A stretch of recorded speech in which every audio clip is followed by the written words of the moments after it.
ကြောက်ဖြူကိုလည်းကတ်လို့တော့မရပါဘူးနော်အဲ့တော့စစ်တွေကိုလည်းကတ်ဖို့မပြောပါနဲ့စစ်တွေနဲ့မှန်လားမကားမှရှိနေတဲ့မြို့တွေဖြစ်တဲ့ဆိုတော့က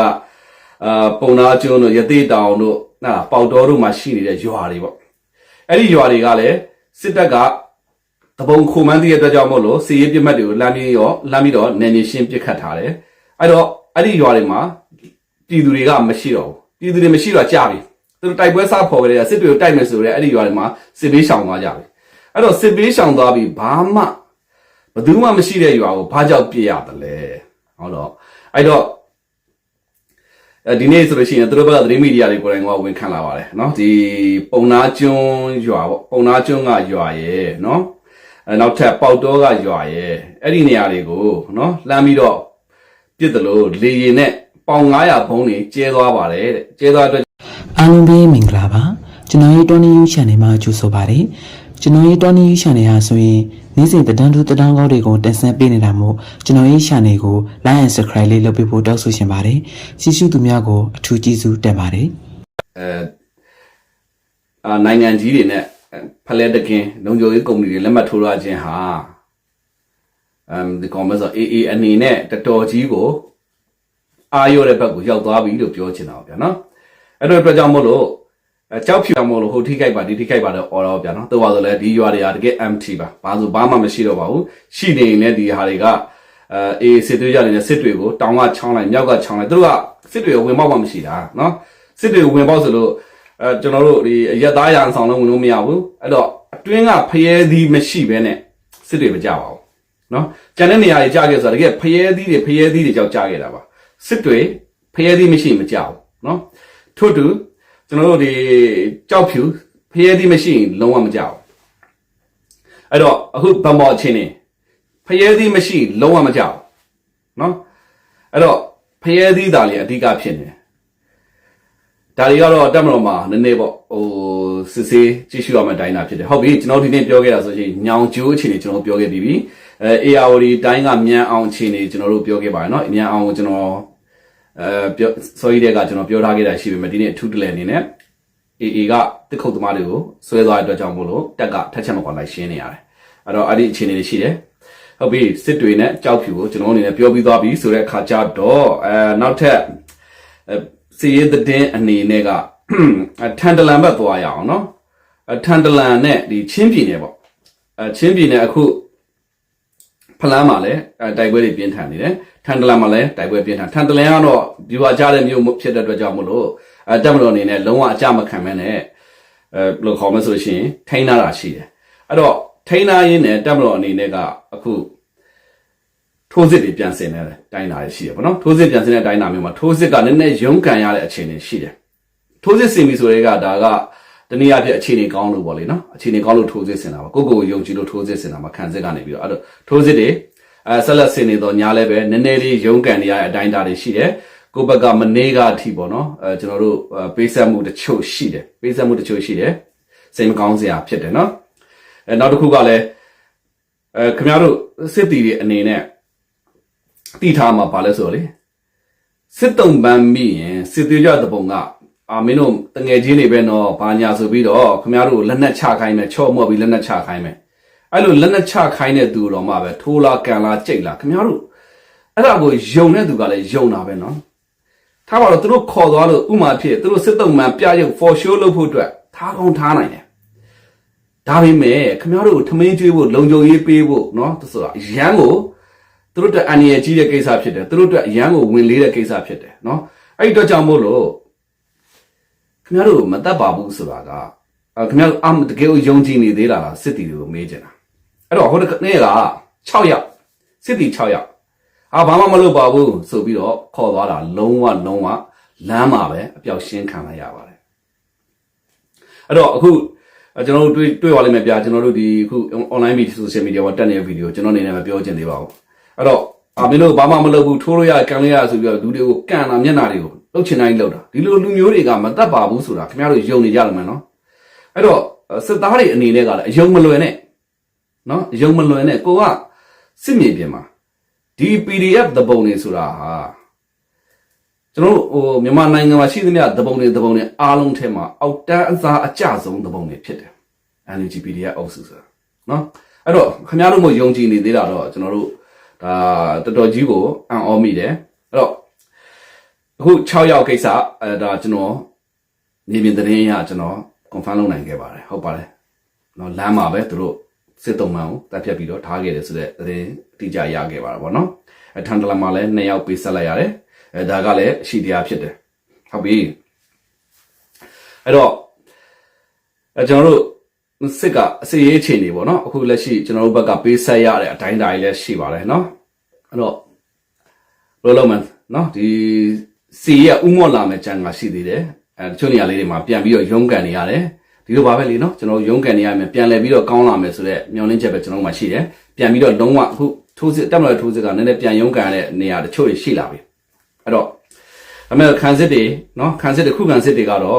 ့ကောင်းကောင်းကြီးကိုခိုင်ခိုင်မာမာနဲ့ဆောင်ရွက်ထားနိုင်ပါတယ်အဲ့ဒါကတော့အမှန်ရှိတရားဖြစ်တယ်ဟုတ်ပြီကျွန်တော်တို့ဒီသတင်းနဲ့တစ်ချက်တည်းကျွန်တော်အနေနဲ့ဒီတစ်ခုပြောချင်တယ်ဗျအဲ့ဒါကလေအမေရိကကနေပြီးတော့ဒေါ်နယ်ထရန့်အစိုးရကမြန်မာ2ယောက်ကိုပြန်ပို့မယ်ပေါ့နော်ပြန်ပို့မယ်ဆိုတဲ့ခါကျတော့မြန်မာနိုင်ငံရဲ့တရားဝင်အစိုးရပါလို့ပြောထားတဲ့ NUG အနေနဲ့လက်ခံတင်တာဗျဘာကြောင့်မို့လို့ NASA ကနေမှအမေရိကန်အစိုးရဆက်သွယ်ပြီးပြန်ပို့ရလဲဆိုတော့ကျွန်တော်အနေနဲ့နည်းနည်းစဉ်းစားကြည့်နေခင်ဗျားတို့နည်းနည်းလေးပါနည်းနည်းပါလေးဝိုင်းပြီးတော့ဖြည့်ပေးပါအောင်ခင်ဗျာနော်အဲ့တော့အမေရိကန်နဲ့ခု2ယောက်ပေါ့နော်သူတို့ဘယ်သူနာမည်တွေတော့ကျွန်တော်မသိရဘူးသူ့ဘာတော့လဲ NASA ကနေလည်းကြိုဆိုပြီးတော့ကိုလူကိုပြည်သူကိုပြန်ပြီးတော့လက်ခံမယ်လို့ကြားသိရတယ်အဲ့တော့အစိုးရ G2G ချားထဲမှာဆောင်ရွက်သွားတာဖြစ်တယ် NUG နဲ့ PDF မင်းတို့အစိုးရပါဟလာဒီ NASA ကကြီးကတရားမဝင်ပါဘူးလို့ပြောထားတဲ့သူတွေဘလောက်အရှက်ရစေတယ်လဲပေါ့နော်အဲ့တော့နိုင်ငံရဲ့ချမ်းမှာရောက်နေသောမြန်မာပြည်သားများအနေနဲ့လည်းအရန်ကြီး NUG နဲ့ PDF တွေကောလုံးဟောလုံးတွေကိုမယုံပါနဲ့ဒီလူများဒီအလှခံရမယ်ဟေ့ဆိုရင်ဘာမဆိုပြောမှာပါပိုက်ဆံရမယ်ဆိုဘာမဆိုပြောမဲ့သူတွေပါနော်အဲ့တော့အခုလက်ရှိအခြေအနေမှာအမေရိကန်အစိုးရကပြန်ပို့မဲ့လူ2ယောက်က NASA ကလက်ခံမယ်အဲ့တော့ဒီနေရာမှာကျွန်တော်အနေနဲ့နိုင်ငံရဲ့ချမ်းမှာရှိနေတဲ့အမေရိကတို့ဘာလို့မှနောက်ဆိုလို့ရှိရင်ပို့ပြီးကြက်သွားပါပြီခင်မကောင်းတော့ပါဘူးဆိုလိုချင်တာကလေအမေရိကကိုရောက်သွားကြတယ်နိုင်ငံရဲ့ချောက်ရောက်ဟိုတနေ့ကကျွန်တော်စီကိုဆွီဒင်ကညီလေးတယောက်စကားပြောတယ်နော်တောင်းထချို့နိုင်ငံတွေကလည်းညီလေးစကားပြောတယ်အကိုတဲ့နိုင်ငံရဲ့ချားမှာလက်သုံးချောင်းထောင်လို့ခင်ဗျားတို့အထင်မကြီးနဲ့သိလာတယ်အဲ့ဒါဘာမှမဟုတ်ဘူးတဲ့နိုင်ငံရဲ့ချားကိုသူတို့အကြောင်းမျိုးကြောင့်လာတယ်တဲ့တချို့အလဲလာတဲ့သူရှိတယ်တဲ့တချို့စီးပွားလာလုပ်တဲ့သူရှိတယ်တချို့ကျောင်းလာတဲ့သူရှိတယ်ဒီကောင်တွေကမပြန်ញင်းတော့ဘူးတဲ့မပြန်ញင်းတဲ့ခါကျတော့လက်သုံးချောင်းထောင်လို့ရှိရင်နော်လက်သုံးချောင်းထောင်မယ်ထောက်ပို့လုပ်မယ်ပူပေါင်းမယ်ဟဲ့ဆိုလို့ရှိရင်နိုင်ငံခြားမှာခိုလုံဝင်ရမယ်အရေးဖြစ်တယ်လေခိုလုံဝင်ရမယ်ဆိုတဲ့ခါကျတော့အဲ့ဒါတွေကြောင့်မလို့ကောင်းလေးလမ်းမှာဆန္ဒထွက်ပြတာကိုတွေ့တယ်မှတ်လားတဲ့အေးအဲ့ကောင်တွေကတဝက်ကျော်လောက်ကတဲ့နိုင်ငံခြားမှာကျောင်းလာတက်ပြီးတော့မြန်မာပြည်မပြန်ကျင်တော့တဲ့ကောင်တွေကြီးပဲတဲ့အဲ့ဒါကျွန်တော်လာပြီးရင်ဖွင့်တယ်အဲ့တော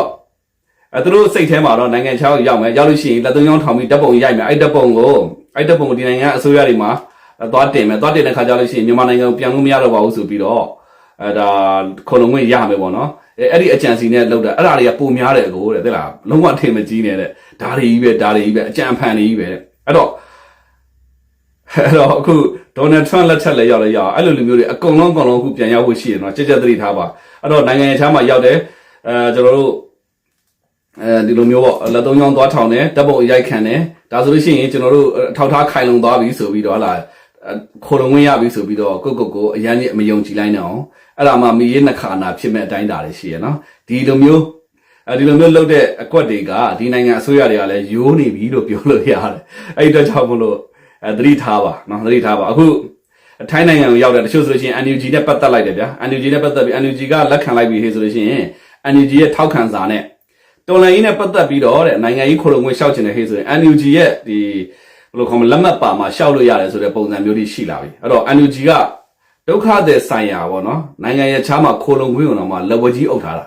အဲ့တော့အနောက်နိုင်ငံတွေမှာလည်းအခုအမေရိကန်နိုင်ငံမျိုးလက်ဝကြီးအုပ်ထားတယ်သို့ပါတော့လည်းပဲကြက်သတိထားပါခင်ဗျားတို့ဒါဟာခေမကောင်းတော့ပါဘူးနော်ခေမကောင်းတဲ့အတွက်ကြောင့်မလို့ရှေ့လျှောက်အများကြီးအခက်အခဲတွေ့ဖို့ရှိတယ်ငါညီမများနော်အဲ့တော့နိုင်ငံရဲ့ချားရောက်ပြီးဟေးဆိုလို့ရှိရင်ဘယ်လိုခေါ်မလဲဆိုလို့ရှိရင်နိုင်ငံရေးသမားနဲ့ပေါင်းပြီးတော့နော်နိုင်ငံရေးခိုလုံခွင့်လေးရမယ်လို့တော့မထင်လိုက်နဲ့နော်ဘယ်လိုခေါ်မလဲနိုင်ငံတိုင်းမှာအစိုးရတွေကအခု Trump အမေရိကန်မှာအဲ့လိုမျိုးပေါ့သူတို့အမေရိကန်ဦးစားပေးဝါဒနဲ့တက်လာသလိုပဲတခြားနိုင်ငံတွေမှာလည်းဒီလိုမျိုးသူတို့လူမျိုးဦးစားပေးဆိုတဲ့အမျိုးသားရေးအုပ်စုတွေနော် အမျိုးသားရေးအုပ်စုတွေခေါင်းထောင်လာပြီဖြစ်တယ်နော်အဲ့တော့ liberal သမားတွေအခုတစ်ဖက်နေနေတဲ့အတိုင်းမှာရှိတယ်ဥပမာဖြစ်ကျွန်တော်တို့ဖင်လန်နိုင်ငံဆိုလို့ရှိရင်အဲ့ဒီလိုပဲတကယ်ဒီ program ဆိုလို့ရှိရင်အမျိုးသားရေးအုပ်စုတွေနော်သူတို့ဘက်ကအမျိုးသားရေးအုပ်စုတွေခေါင်းထောင်လာတဲ့အတွက်ကြောင့်မို့လို့နော်သူတို့စီမှာနိုင်ငံသားတွေအတွက်အရန်ကိုကြက်တဲသွားတာတွေရှိတယ်နိုင်ငံရေးခုံလုံခွင့်ကနေစပြီးတော့နိုင်ငံသားရှောက်မှုတွေကအစပြီးလို့ရှိရင်နေထိုင်ခွင့်တွေကအစလုံးဝကြက်သွားတာတွေရှိတယ်နိုင်ငံတိုင်းလိုမှာနော်ဂျာမနီမှာလည်းဒီလိုအဖွဲ့အစည်းတွေခေါင်းထောင်လာတယ်အဲ့ဒီအတွက်ကြောင့်မို့လို့တော့ခစ်မကောင်းဘူးညီကောင်မငါညီမများနော်အဲ့ဒါလေးကျွန်တော်အကြံပေးချင်တာပါဟုတ်လားအဲ့တော့အခုပြန်မြန်မာနိုင်ငံကပြန်လက်ခံမဲ့နော်ဒေါ်နယ်ထရန့်ပြန်မောင်းထုတ်လိုက်လို့နော်ဒီပြန်ပို့လို့ပြန်ရောက်လာမဲ့နှစ်ယောက်ကိုလည်းနိုင်ငံတော်အစိုးရအနေနဲ့ဘာမှပေါ့နော်ဖြစ်ဆက်ရေးယူခြင်းနေမရှိဘဲနဲ့နော်လက်ခံမလိုက်မယ်လို့ကျွန်တော်အနေနဲ့မျှော်လင့်နေနော်ဘလုံးဝကိုဒုက္ခမရောက်စေခြင်းပါဘူးခင်ဗျာနော်အဲ့ဒါကဒါပြောချင်တာလေးနောက်ဆုံးတစ်ခုအနေနဲ့ပြောပြမယ်အဲ့ဒါကဘာလဲဆိုလို့ရှိရင်ဗမော်မှာပေါ့နော်ဒီ PDF တွေတော်တော်များများကြာဆုံးကုန်တာပို့စုပတ်ဆက်ပဲ KIA တွေလည်းကြာဆုံးကုန်တာပို့စုပတ်ဆက်ပဲအဲ့ဒီတော့ကြောင့်မို့လို့ဗမော်ကလုံးဝငြိမ်နေတယ်အားဖြည့်လိုက်ပြန်လာလိုက်ကုံသွားလိုက်အားဖြည့်လိုက်ပြန်လာလိုက်ကုံသွားလိုက်အတီးတီးအလီလီလာနေတာပါသို့ပါတော့လည်းပဲအခုတော့လုံးဝငြိမ်နေရတဲ့အတိုင်းအတာမျိုးတွေရှိလာပြီအဲ့တော့ PDF တွေအနေနဲ့ကလည်းဗမော်ဟိဆိုတော်တော်ကိုမုန်းပါတယ်ဗမော်တော့မဟုတ်တော့အခုဆိုမြေကြီးနာသားဆိုတော်တော်ကိုမုန်းနေတယ်ဘာကြောင့်လဲဆိုတော့ဒီလိုမျိုးပေါ့သူတို့ရဲ့ထိုးစစ်တွေတိုက်စစ်တွေမအောင်မြင်ရခြင်းကပြည်သူလူထုကသူတို့ကိုလက်မခံလို့ဆိုတော့သူတို့သိသွားတယ်သိတဲ့အတွက်ကြောင့်မို့လို့ PDF တွေကဗမော်သားဆိုတော်တော်ကိုမုန်းနေတယ်အဲ့တော့စကိုင်းမှာရှိနေတော့ဒီ PDF တွေကတို့ကချင်ပြည်နယ်ကနေလာလဲမယ်သွားမယ်သူတွေအကုန်လုံးကိုပြဿနာရှာပါတယ်တဲ့နော်မှတ်ပုံတွေကိုဆက်လိုက်တယ်တဲ့တင်မြင်းဆောင်ပေါ့ဥပမာပြည့်ဒီမြစ်ကြီးနားတို့ကျွန်တော်ကချင်ပြည်နယ်ကသားတွေဆိုလို့ရှိရင်ပြဿနာအမျိုးမျိုးရှာတဲ့ဖမ်းတယ်စီးတယ်အနိုင်ကျင့်တယ်တဲ့ဘာကြောင့်လဲဆိုလို့ရှိရင်ငါတို့ PDF တွေအများကြီးဗမော်မှာအသက်ပေးဆက်လိုက်ရမင်းတို့တွေကြောင်းဆိုပြီးတော့တဲ့နော်အဲ့တော့ဗမော်PDF ကတော်တော်စိတ်နာနေပါပြီနောက်ထပ်ကျွန်တော်မြေပြင်ဆက်လက်ကြားသိရလေဗမော်မှာခိုးအောင်နေတဲ့ PDF တွေခင်ဗျာမှာလဲလေငတ်ပြက်ဆေးချပြီးတော့တို့ကစစ်တိုက်ရတာ哦ဆေးမရှိတဲ့ခါကျတော့အခုတော်တော်ကြီးကိုဒုက္ခရောက်နေကိုကြားသိရတယ်မြေပြင်သတင်းရင်းတွေကိုဆက်လက်ပြီးစုံစမ်းကြည့်တဲ့ခါမှာနော်တချို့အရှင်မိတဲ့ PDF တွေရှိတယ်အဲ့ PDF တွေဆိုရင်ကိုတော်မဘာမှမလုပ်ဘဲနဲ့သူ့ဟာသူဘဝဆုံးမဲ့အခြေအနေမျိုးတွေရှိတယ်ဟိုကမူရစီကလည်းမရတော့မူရစီမရတဲ့ခါကျတော့သူတို့မှာဆေးကိုသုံးတဲ့နည်းတစ်နည်းပဲရှိတယ်တဲ့နော်သူတို့ရဲ့ဒီနှစ်ထင်နဲ့အသွေးကြောတွေကိုလေပိတ်ထားတဲ့ပုံပြီးတော့ဒီသူတို့ဆေးကတ်တယ်လို့ပြောတယ်အဲ့လိုမျိုးပဲသူတို့သုံးနေရတယ်ပေါ့နော်ဒါကအခုဗမော်မှာ PDF တွေဖြစ်နေတဲ့အခြေအနေပေါ့နော်နောက်တနည်းကဘာလဲဆိုတော့လေသူတို့ကဆေးတွေချထားတယ်မလားဆေးတွေချထားတဲ့ခါကျတော့အဲ့ဆေးကလည်းထပ်မရတော့ဆေးပြိုင်လန်းတိမ်မဲ့ပုံစံမျိုးတွေရှိတယ်အဲ့တော့ဘာတွေလုပ်လဲဆိုလို့ရှိရင်သူတို့အိမ်သာတက်တဲ့ခါကျမစင်သိရမှာအဲ့ဒီမစင်ကိုရေဖြိုပြီးတော့သူ့ရဲ့ပြန်ထိုးထည့်တယ်ဗျာသူ့ရဲ့ပြန်ထိုးထည့်တယ်တချို့ဆိုလို့ရှိရင်အဲ့ဒါကိုပြန်ပြီးတော့ဗောနော်ဒီဆေးကိုပြန်ပြီးတော့ဘာကြောင့်ဆိုတော့ဆေး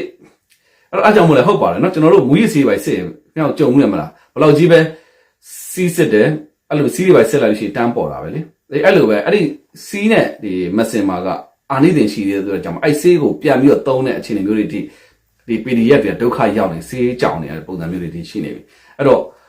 ့ဗမော်နဲ့ပတ်သက်လာရင် PDF တွေတော်တော်ကိုမုန်းကြမှာပါနော်တော်တော်ကြီးကိုဒုက္ခရောက်နေကြပါပြီဟုတ်ပါပြီကျွန်တော်ဒီနေ့အဓိကထားပြီးပြောချင်တာကညောင်ကျိုးရွာလေးပြာကျသွားပြီစိတ်မကောင်းစရာပဲเนาะအဲ့တော့ PDF ဒီ AA အုပ်စုတွေအနေနဲ့ညောင်ကျိုးရွာကိုဖျက်ဆီးခဲ့ပါပြီအခုချိန်မှာဒီနေ့အချိန်မှာတော့လုံးဝ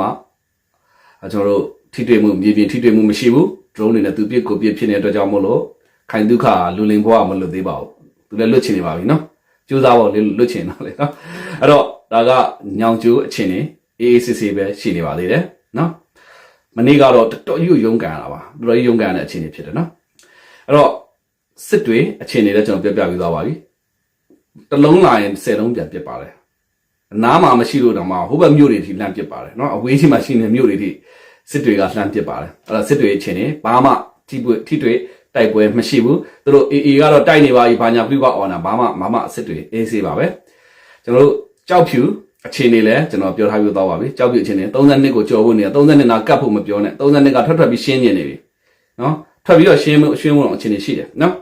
အဲ့တော့32ကိုကြော်မှတညဝရီကိုသွားဖို့နောက်ထပ်9မိုင်လောက်ထပ်သွားအောင်နော်အဲ့တော့တညဝရီနားရောက်တဲ့ကောင်လေးပြဖြစ်ဖို့ပဲရှိတယ်ကျွန်တော်ကြောက်ပြပတ်ဝန်းကျင်ကိုကြည့်လိုက်တဲ့အခါကျတော့ကွင်းနေနေပြီပဲအဲ့တော့အခြေအနေအေးအနေနဲ့ကောင်းနိုင်မှာမဟုတ်ပါဘူးအဲ့တော့အခုချိန်ထိသူတို့ဘက်ကတော့တိုက်နေပါပြီဟောလားမြေပြင်မှာဘာပြဿနာမှမရှိသေးပါဘူးနော်အခုချိန်ထိအေးဆေးပဲအခြေအနေရှိတယ်အဲ့တော့ဟုတ်ပြီအဲ့တော့ဒီနေ့ကျွန်တော်အနေနဲ့သုံးသက်စရာလေးတွေတင်ပြစရာလေးတင်ပြပြီးသွားပြီဆိုတော့